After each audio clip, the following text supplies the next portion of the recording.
AG ನ್ಯೂಸ್ಗೆ ಸ್ವಾಗತ. ಗುಳೇದಗುಡ್ಡ ಪಟ್ಟಣದ ಬಸ್ ನಿಲ್ದಾಣದ ರಸ್ತೆ ಬದಿಯ ಫುಟ್ಪಾತ್ ಮೇಲೆ ನಿರ್ಮಿಸಲಾಗಿರುವ ಅತಿಕ್ರಮಣದ ಕಟ್ಟಡ ಡಬ್ಬಾ ಅಂಗಡಿಗಳಿಂದಾಗಿ ಸಂಚಾರಕ್ಕೆ ತೊಂದರೆ ಉಂಟಾಗ್ತಾ ಇದ್ದು ಅವುಗಳನ್ನು ತೆರವುಗೊಳಿಸಿ ಸಂಚಾರಕ್ಕೆ ಅನುಕೂಲ ಮಾಡಿಕೊಡಬೇಕು ಅಂತ ಅಶೋಕ ಹೆಗಡೆ ಒತ್ತಾಯಿಸಿದರು.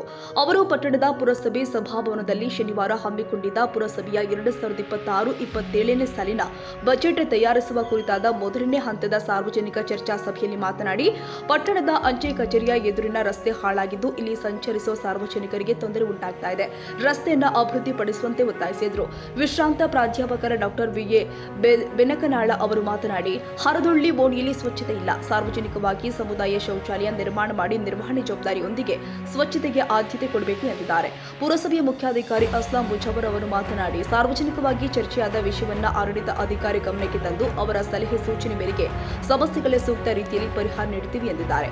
ಸಭೆಯಲ್ಲಿ ಸಾರ್ವಜನಿಕರಿಂದ ವಿವಿಧ ಅಭಿವೃದ್ಧಿ ಕಾಮಗಾರಿಗಳ ಬಗ್ಗೆ ಸಲಹೆ ಕೊಟ್ಟಿದ್ದಾರೆ. ಏನು ಅಲೋಕೇಶನ್ ಆಗ್ತಿತ್ತಲ್ಲ, ಇಷ್ಟು ಜನ ಫಲಾನುಭವಿ ಆಯ್ಕೆ ಮಾಡ್ತಾರೆ 10 ವರ್ಷಲಿಂದ ಸುಮಾರು ನಾನು ನೋಡಾಕತ್ತೀನಿ. 10 ವರ್ಷಲಿಂದ ನೀವು ಕೊಡೋದು ಲಾಸ್ಟ್ ಸರ್ ಪ್ರಧಾನ ನಿಮ್ಗೆ ಸ್ವಂತ ಜಾಗ ಐತಿ, ಅದಕ್ಕೆ ಒಂದು ಇನ್ನ ನೀವು ಸ್ಟೇಟ್ ಅದು ಕೊಡ್ತೀರಿ, ಅದು ನಮ್ಮ ಸ್ಟೇಟ್ ಅದು ಏನು ಬರಬೇಕಂತ ಇದು ಅಷ್ಟು ಫಲಾನುಭವಿ ಆಯ್ಕೆ ಮಾಡಕ್ಕಂತ ಟಾರ್ಗೆಟ್ ಫಿಕ್ಸ್ ಆಗಬೇಕು. ಆ ಟಾರ್ಗೆಟ್ ಇಲ್ಲ. ಸೊ ಈ ತರ ಆಗಿ 1.5 ಲಕ್ಷಕ್ಕೆ ಏನ್ ಮಾಡ್ತಾರೆ ಜನ, 1.5 ಲಕ್ಷದಾಗ ಏನು ಆಗಿಲ್ಲ ಅಂತೇಳಿ ಯಾರು ಅಲ್ಲಿ ಇದು ಪ್ರಸ್ತಾವನೆ ಎಲ್ಲ ಇಡೀ ರಾಜ್ಯಾದ್ಯಂತ 317 ಮುನ್ಸಿಪಾಲಿಟಿ ಅದಾವು, ಒಂದಷ್ಟು ಟಾರ್ಗೆಟ್ ಇಲ್ಲ. ಇಷ್ಟ ಫಲಾನುಭವಿ ಆಯ್ಕೆ ಮಾಡ್ರಿ ಅಂತ ಹೇಳಿ ಒಂದೊಂದು ಊರಿಗೆ ಇಷ್ಟು ಕೊಡ್ತಾರೆ ಸರ್, ಅವ್ರು 150 ಇಷ್ಟು ಕೊಡ್ತಾರ.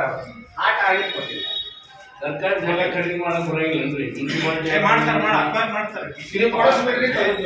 ನೀವು ಸ್ವಲ್ಪ 1 ಎಕರೆ ಜಾಗ ದಯವಿಟ್ಟು ಎಲ್ಲರ ಇದ್ರೆ ಹೇಳ್ರಿ, ಯಾರು ಕೊಡಕ್ ಮುಂದ್ ಬರ್ತಾರಲ್ಲ ನಾವು ಏನಾರ ಮಾಡಿ ಪ್ರಯತ್ನ ಮಾಡಿ ಅದು ತಗೊಳಕ್ ಪ್ರಯತ್ನ ಇದು ಮಾಡ್ತೀವಿ. ಸರ್ಕಾರಿ ರೇಟ್ ನಮ್ದು ಏನ್ ಮಾರ್ಕೆಟ್ ವ್ಯಾಲ್ಯೂ ಇರ್ತದೆ ₹100 ಇರ್ತಂದ್ರೆ 4 ಪಟ್ಟು ಕೊಡ್ತಾರೆ. ಆ 4 ಪಟ್ಟು ಕೊಟ್ಟು ತಗೋತೀವಿ. Market value sub register rate ಏನ್ ಇರ್ತೈತಲ್ಲ ಆ ರೇಟ್ ಮ್ಯಾಗ ಅದ್ರ ಪ್ರಕಾರ ಕೊಡಕ್ಕೆ ಯಾರು ಮುಂದ್ ಬರ್ತಾರೆ ನೋಡ್ರಿ, ತಗೊಂಬರ್ರಿ, ಇದು ಮಾಡಿ ನಾವು ತಗೋತೀವಿ.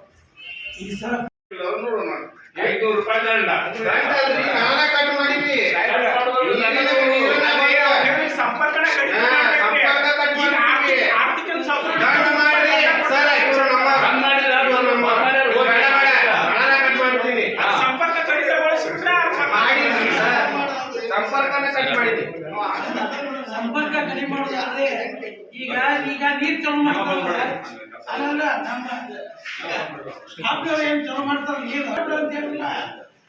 ನನ್ನ ಇಟ್ಕೊಂಡ್ಬಿಟ್ರೆ ಮತ್ತೆ ನೀರು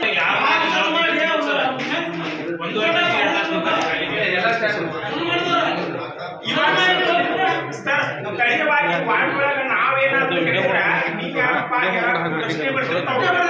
ಅಧಿಕಾರಿ ವರ್ಗ ನಾನು ನಿಮ್ಗೆ ಹೇಳಕ್ ಪೂರ್ಣ ಅಧಿಕಾರಿ ಇರ್ತೈತ್ರಿ. ಅದಕ್ಕೆ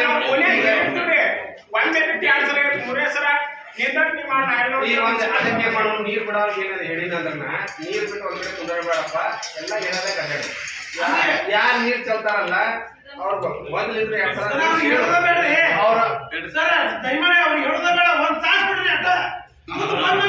ನೀವು ನಿಮ್ಮಂತ ವಿಚಾರಗಳು ಎಲ್ಲ ಇರ್ಬೇಕಲ್ಲ. ಓಪನ್ ಡಿಬೇಟ್ ಮಾಡ್ತಾರೆ, ಒಬ್ಬರಿಗೊಬ್ರು ಕೂತ ಇಲ್ಲಿ ಗಂಡ್ಮಕ್ಳು ಕೊಡ್ತಾರೆ, ಇಲ್ಲಿ ಹೆಣ್ಮಕ್ಳು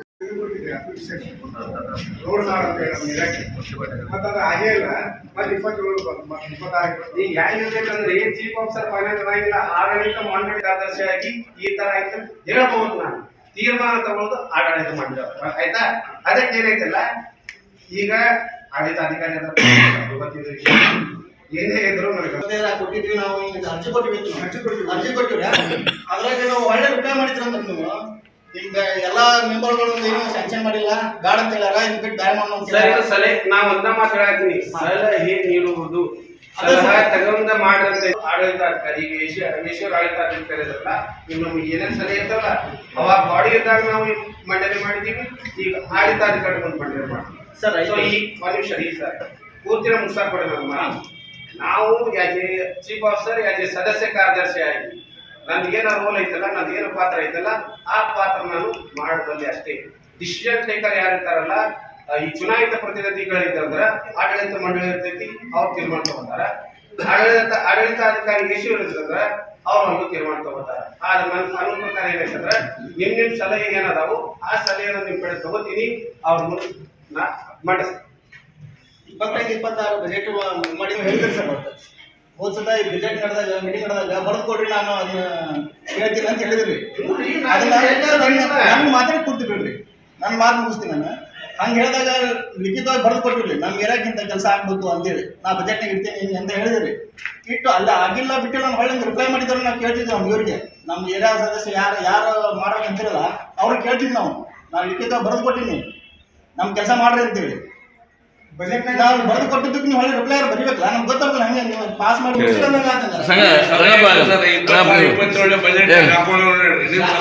ಆಡಳಿತ ಮಂಡಳಿ ಡಿಸಿಷನ್ ಫೈನಲ್ ಇರ್ತೈತೆ ಅಲ್ಲಿ.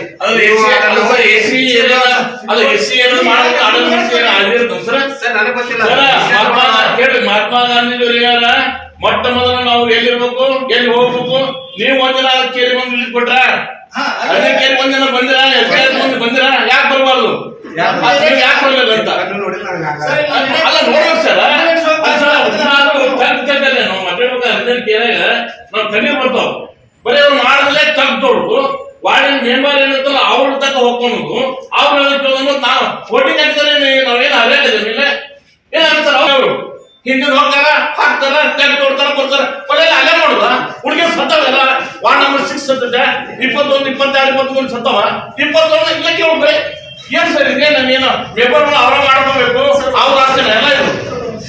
ಬರೀ ಇವರು ಒಂದು 50 ಮನೆ ಸಾವಿರ ಡಿಸಿಪ್ಲಿನ್ ಆಗಿಲ್ಲ ಕೇಳಿ ಅನ್ನೋದು.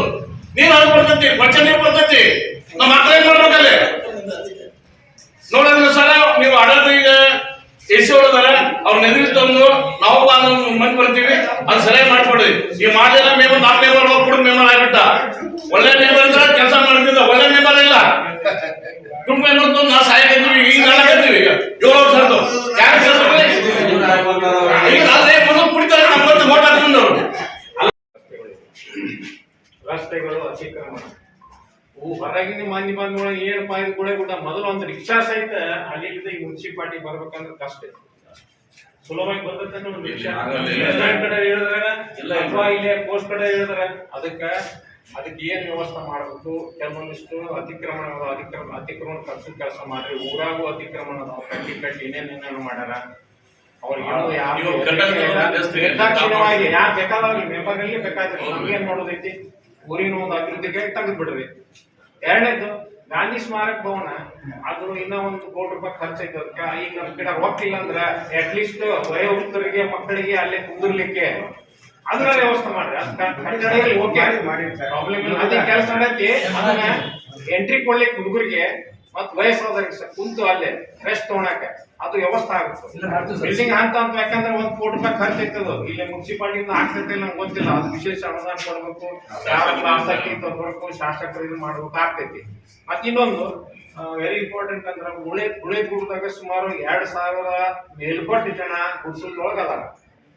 ಸುಮಾರು 12 ವರ್ಷದಿಂದ ಒಂದು ಮನಿಯನ್ನು ನಾವು ಕೊಟ್ಟಿಲ್ಲ. ಯಾಕೆ ಕೊಟ್ಟ ಸರ್ ಯಾರಿಗೂ ಒಂದು ಮನಿ ಕೊಡೋ ಕೆಲಸ ಆಗಿಲ್ಲ. ಎಷ್ಟು ಜನ ಅದಾರ? ಸುಮಾರು 2500 ಮೇಲ್ಪಟ್ಟು ಜನ ಅದಾರ. ಎಲ್ಲರೂ ಈ ಸೈಡ್ ಗುಡ್ಸ್ಲ ಹಾಕೊಂಡಾರ, ಓಪನಿಂಗ್ ಗುಡಿ ಕಡೆ ಗುಡ್ಸ್ಲ ಹಾಕೊಂಡಾರ, ಕೆಳಗೆ ಹಾಕೊಂಡಾರ, ಶೆಡ್ನೊಳಗ ಅದಾರ.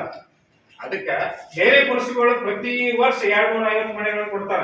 ಇಲ್ಲ ಹೌದ್ರಿ. ಆಗಿದ್ದು ಹೋಗಾಗಿತ್ತಂದ್ರೆ ಕಟ್ಕೊಳ್ಳೋ ಸಂಬಂಧ ಒಂದು ಜಾಗ ಕೊಟ್ಟಿಲ್ರಿ. ಜಾಗ ಅಲ್ಲಿ ಇರುವುದರಿಂದ ಇದು ಊರಿಗೆ ಚಲೋ ಕಾಣಿಸೋದಲ್ಲ. ಅದಕ್ಕೆ ಅವ್ರು ಯಾರಿಗೂ ಲಕ್ಷ್ಯಕ್ಕೆ ಬಂದಿಲ್ಲ. ಅವ್ರು ಯಾಕೆ ಹಂಗೆ ಮಾಡ್ತಾರೆ ನನಗೆ ಗೊತ್ತಿಲ್ಲ. ಅದು ದಯವಿಟ್ಟು 26, 27 ಸ್ವಚ್ಛತಾ ಆಂದೋಲನ ನೀವು ಹೇಳಿದ್ರು ಹೋದ್ಸಲ ಮಾಡಿ ₹1 ಕೋಟಿ ಬಂದದ್ದು ಅಂತೇಳಿ ದಯವಿಟ್ಟು ಆ ಸ್ಲಮ್ ಅನ್ನು ತೆಗೆದು ಅಲ್ಲಿ ಸಾರ್ವಜನಿಕವಾಗಿ ಅದು ಸ್ವಚ್ಛತಾ ಕಾಣುವಾಗ ದಯವಿಟ್ಟು ಮಾಡಿ ಅಂತೇಳಿ ನಾನು ಎಲ್ಲರ ಪರವಾಗಿ ತಮಗೆ ಕೇಳ್ಬೋದು. ಇದಕ್ಕೊಂದು ಉತ್ತರ ನೀವು ಹೇಳಿರಲಿಲ್ಲ. ನಾವು ಮಾಡಾಕ ಈ ಕ್ರಿಯಾ ಯೋಜನೆ ಅನುಮೋದನೆ ಆಗಿದೆ, ಆಲ್ರೆಡಿ ಆಗಿದೆ. ಈಗ ಏನಂದ್ರೆ ಸನ್ಮಾನ್ಯ ಶಾಸಕರ ಉದ್ದೇಶ ಏನಂದ್ರೆ ಬರೀ ಶೌಚಾಲಯ ಕಟ್ಟಿ ಬಿಡುವುದಲ್ಲ. ಒಂದು ಶೌಚಾಲಯ ಕಟ್ಟಿದ್ರಂದ್ರೆ ಅದು ಎಲ್ಲರೂ ಬಳಸುವಂತ ಇರಬೇಕು. ಅದಕ್ಕೆ ಮೇಂಟೆನೆನ್ಸ್ ಮಾಡೋರು ಒಬ್ರು ಇರಬೇಕು. ಏನಾಗತ್ತಂದ್ರೆ ಬರೀ ಶೌಚಾಲಯ ಕಟ್ಟೋದು ಬಿಡ್ಬೋದು. ಅದು ಮೇಂಟೈನ್ ಮಾಡಿಸಾಕ ಯಾರು ಮೇಂಟೆನೆನ್ಸ್ ಇರಲಿಲ್ಲ ಅಂದ್ರೆ ಯಾರೋ ಒಬ್ರು ಬರ್ತಾರೆ, ನಳಕ ಮುರಿತಾರೆ, ಯಾರೋ ಒಬ್ರು ಬರ್ತಾರೆ, ಲೈಟ್ ಹಾಕೋದು ಇದು ಮಾಡ್ತಾರೆ, ಕಿಟಕಿ ಮುಳ್ಕೊಂಡು ಹೋಗ್ತಾರೆ. ಆ ಥರ ಆಗಬಾರ್ದು ಅಂತ ಹೇಳಿ ಸಾಹೇಬ್ರು ಏನು ಪ್ರೊಜೆಕ್ಟ್ ಮಾಡ್ಯಾರಂದ್ರೆ ನಮ್ಮ ಕನಿಷ್ಠ ಏನಿಲ್ಲ ಅಂದ್ರೆ ಪಬ್ಲಿಕ್ ಟಾಯ್ಲೆಟ್ಸ್ 55 ಲಕ್ಷ ರೂಪಾಯಿದಾಗ ಸರ್ ನೀವು ಪಬ್ಲಿಕ್ ಟಾಯ್ಲೆಟ್ ಮಾಡ್ತೀರಿ ಆದ್ರೆ ಹೋಗಕ್ಕೆ ಜಾಗನೇ ಇರ್ಲಾರ್ದಂಗೆ ಇರ್ತದೆ. ಪೂರ್ತಿ ಹೇಳ್ತೀನಿ ಸರ್, ನಾವು ಏನ್ ಹೇಳ್ತೀವಿ ಪಬ್ಲಿಕ್ ಟಾಯ್ಲೆಟ್ ಕಟ್ಟ್ಯಾರ, ಮೇಂಟೆನೆನ್ಸ್ ಕೊಟ್ಟಿಲ್ಲ. ಇವ್ರು ಮಾಡಿರೋ ಮುಂದೆ ಇಟ್ಬಿಟ್ಟಿನಿ ಇದ್ದಿದೆ, ಅದು ಏನೂ ಆಗಿಲ್ಲ. ಅದು ನಾವು ಈಶ್ವರ ಕಡೆ ಏನ್ ಮಾಡ್ಬೇಕಂತ ತೀರ್ಮಾನ ಮಾಡಿವಿ ಅಂದ್ರೆ ಎಷ್ಟು ಶೌಚಾಲಯ ಅದಾವಲ್ಲ ಅದು ಮೇಂಟೆನೆನ್ಸ್ ಸಂಬಂಧ ಕೊಟ್ಬಿಡು 1 ವರ್ಷಕ್ಕೆ ಲೀಸಿಗೆ.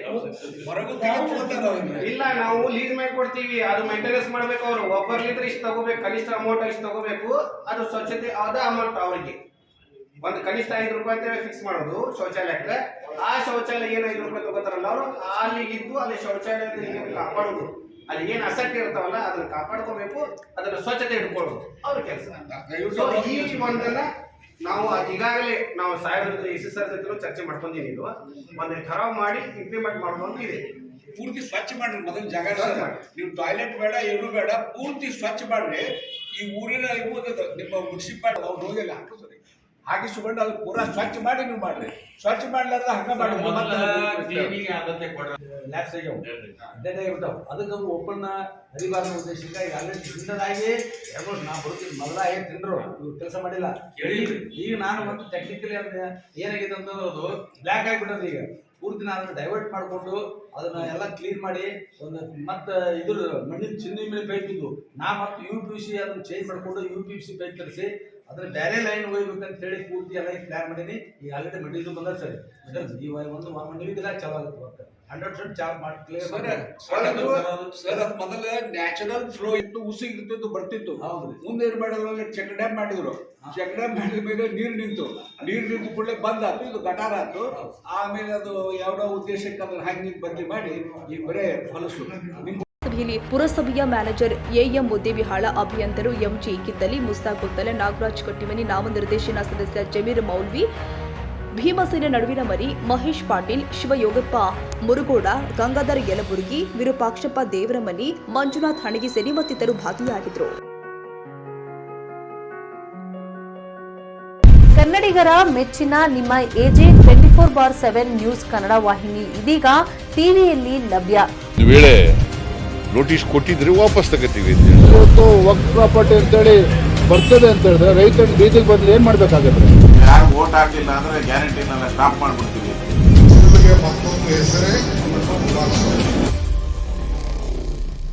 ಕರ್ನಾಟಕ ಮತ್ತು ದೇಶ ವಿದೇಶ 360 ಡಿಗ್ರಿ ಸುದ್ದಿ ಹಾಗೂ ಉತ್ತರ ಕರ್ನಾಟಕ, ಬೆಳಗಾವಿ, ಬಾಗಲಕೋಟೆ, ಧಾರವಾಡ, ಹಾವೇರಿ, ಗದಗ, ಬಿಜಾಪುರ ಜಿಲ್ಲೆಯ ಕ್ಷಣ ಕ್ಷಣದ ವಿವರವನ್ನ ಪಡೆಯುವುದಕ್ಕೆ AJ 24/7 ನ್ಯೂಸ್ ಕನ್ನಡ ವಾಹಿನಿಯನ್ನ ಲೈಕ್ ಮಾಡಿ, ವಿಡಿಯೋಗಳನ್ನ ಶೇರ್ ಮಾಡಿ, ಕಮೆಂಟ್ ಮಾಡುವ ಮೂಲಕ ನಮ್ಮ ವಾಹಿನಿಗೆ ಸಹಕಾರ ನೀಡಿ ಮತ್ತು ಚಾನೆಲ್ ಅನ್ನ ಸಬ್ಸ್ಕ್ರೈಬ್ ಮಾಡಿ. ಧನ್ಯವಾದಗಳು.